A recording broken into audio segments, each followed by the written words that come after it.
আসসালামু আলাইকুম। ৩৭তম BCS preliminary পরীক্ষায় আসা একটি প্রশ্ন আমরা সমাধান করব। চলুন শুরু করা যাক। সলিউশন।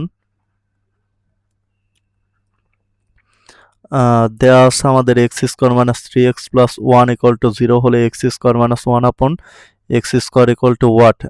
এটা আমাদেরকে বের করতে হবে। লিখব আমরা দেওয়া আছে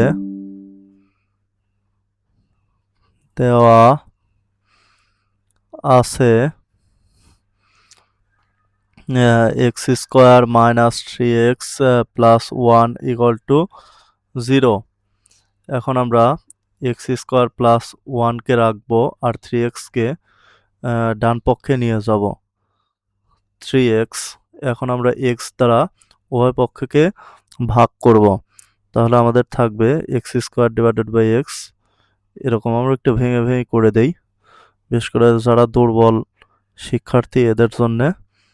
ডিভাইডেড বাই এক্স প্লাস 1 আপন x equal to 3x divided by x, অর্থাৎ উভয় পক্ষকে আমরা এক্স দ্বারা ভাগ করলাম।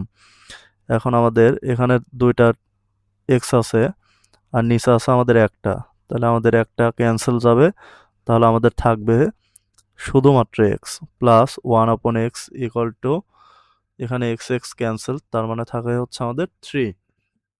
আমরা এক্স প্লাস 1 আপন এক্স এর মান পেয়ে গেলাম।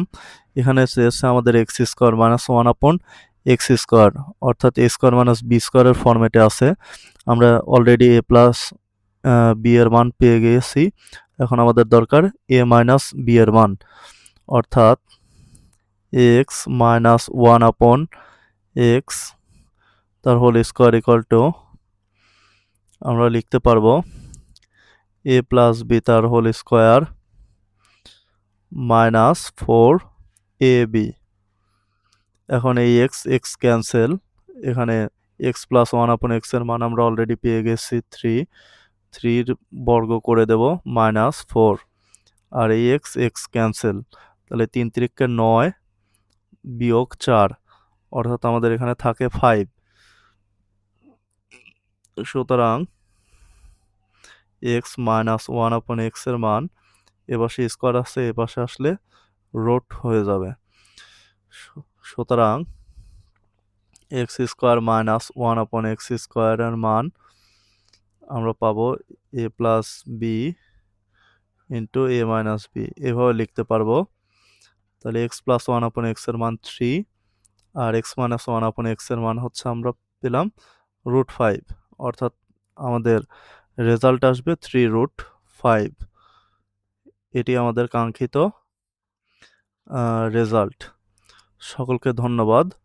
আসসালামু আলাইকুম।